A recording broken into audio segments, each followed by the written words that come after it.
is listed as a vintage Gibson Explorer electric guitar with case. Okay, welcome back troglodytes to your daily dose of guitar information, the Trogly's Guitar Show. Old Explorers, when they get modified, you gotta be careful, because even more so than the lawsuit era Les Pauls, people can make really convincing fakes. So whenever I see something like this, instantly I'm like, oh boy. But this one's an extra oh boy. So first off, this all looks very rough, right? But it's mainly just because we're missing the pickguard that hides all this ugly stuff usually. However, this is something that just comes from experience.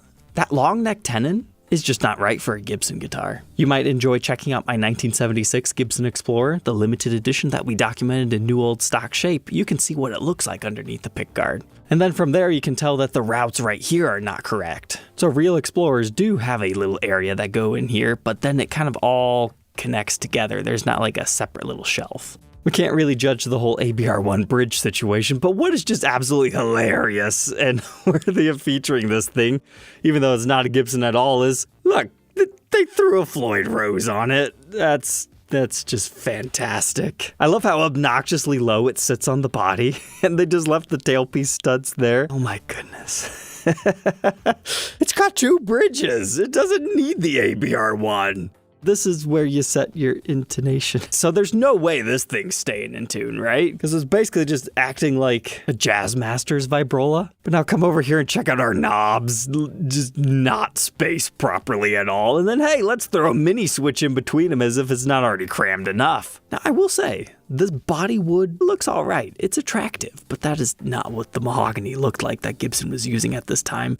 And hey, we've got cool binding. Now, as far as our pickups, I mean, if you're lucky, that could be a DiMarzio, but doesn't look like it. Then we've got some sort of a passive EMG in the bridge. Then we can flip over to the backside. You can see their makeshift trem system. Man, they went through so much trouble to put that thing in there. How could they not realize that they were just messing up by having the whole double bridges? Because as far as hacked in trem systems I've seen, they didn't do the worst job on the back there. And then once again, I'm pretty sure that's an Ibanez case, isn't it? We'd seen a very similar case in the Trey Tuesday series on that Hondo Death Dagger, so maybe it's a Hondo. I don't see any branding on it right now, but it honestly looks pretty good. But then we get to the headstock. Yeah, somebody put Gibson on it, but it's definitely not Gibson. Like, we got some high-performance-esque truss rod cover going on. Really ugly nut. I don't think we need to talk too much more about that. But here's the one saving grace to this one. It's got like $200 tuners on it. Somebody put the real Gibson branded Schallers on here. Oh, and apparently this thing has a bad headstock repair too. Oh man, I feel bad. I feel bad for this thing. But if you're curious, how else do you know it's not a Gibson? Explorer necks are crafted with 3 pieces. So you get your main neck piece that usually goes along here, and then it kind of turns into a triangle. Because typically the Gibsons will have a small headstock wing, kind of like they do for the Les Paul, on the edge of the tuner over here. It won't be quite that thick. And then they'll have another piece over here.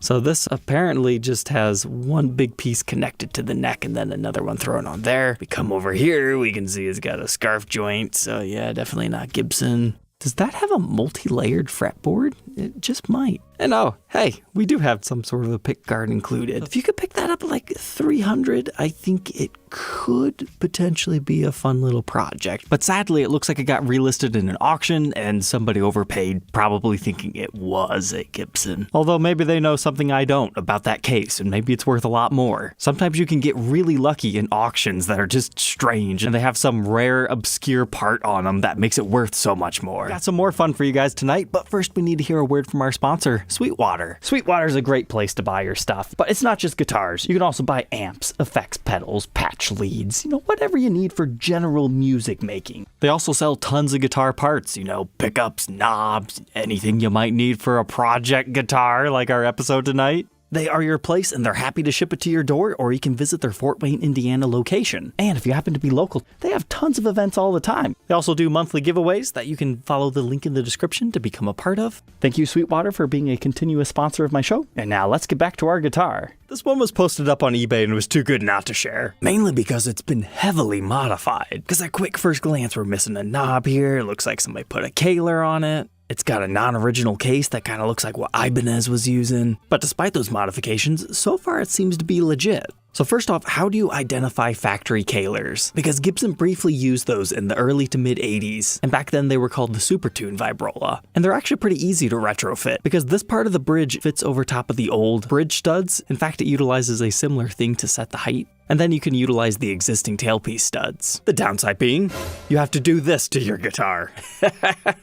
But most stock Kahlers will actually have the Gibson branding on it, and the cavity will have finish in it. It will not be bare. A great way to tell vintage from modern pickups is you want to look at the edges of them. If they're nice and rounded over like this and not overly sharp, you have a fighting chance that they could be older. Now obviously, in a perfect world, you can remove these outside 4 screws and check and look at the back plates and identify them from there. But in situations like these where you just have to go off of a hunch outside of asking the seller, that's a good detail to look for. But remember, there's vintage reissue pickups that try to mimic that as well. But so far the wear and tear we're seeing here seems to line up with the age and vibe of the rest of the guitar. But now we get to the headstock. This is something that you had to have looked at many of examples for it to be able to tell you anything, but this is the 70s style Gibson headstock veneer. In stereo, typically you would not find that on a Les Paul Custom. That doesn't mean that I don't own a Les Paul Custom stereo. That was a thing that kind of existed. But for something to be stereo in the 70s, you would have to have 2 output jacks on the side. Which, looking over here, nah, it's only got 1. And that looks like an import style output jack plate. You know, made in Japan style stuff.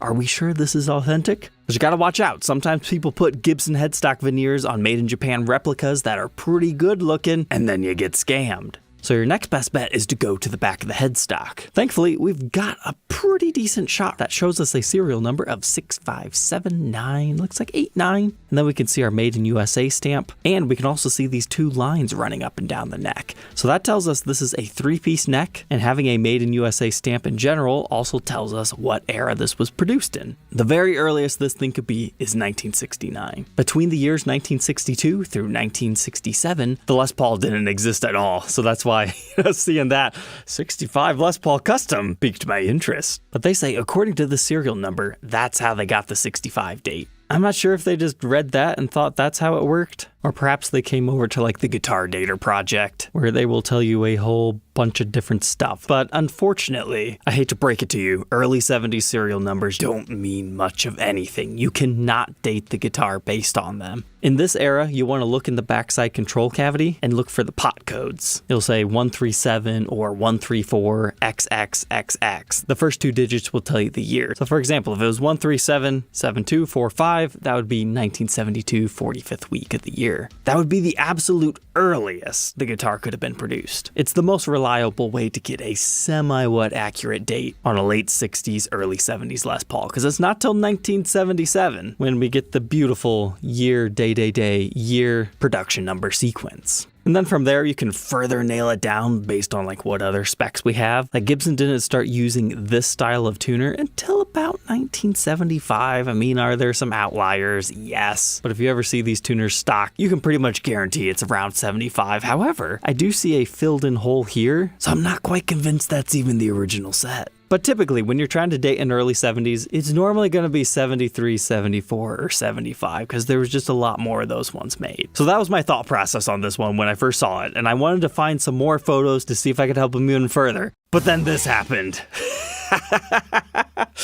Pancake body separation.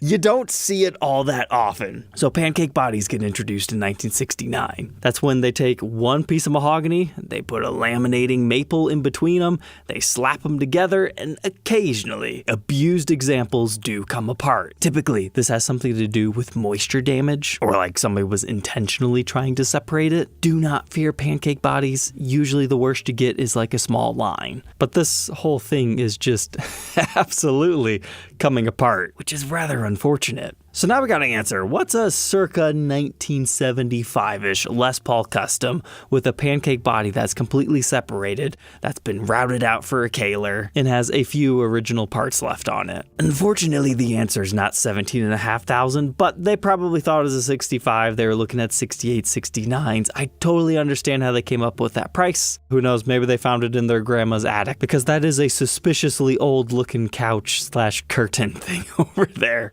I know this thing looks grim. However, if these pickups are still original T-tops, they're worth about $800 on their own. And despite the husk being in such bad shape, I still think somebody would pay about $1,000 for them. So I would say a rough estimate of about $1,500 is what this could be worth as it sits today. Because overall, that's a pretty clean separation. All you need is a little bit more glue. Nobody will ever know once you refinish it. And hey, wouldn't you know it, they did eventually revise their listing, calling it a 1970s, which is very safe, and the price got revised to $2,500 and somebody snagged a deal by making an offer. And on that note, my friends, I will say goodnight. Don't forget to like, comment, and subscribe, and we'll catch you tomorrow on the next one.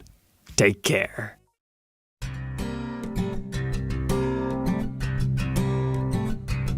If you enjoyed tonight's episode, consider subscribing. I post videos like this every day. And you might even enjoy this next one.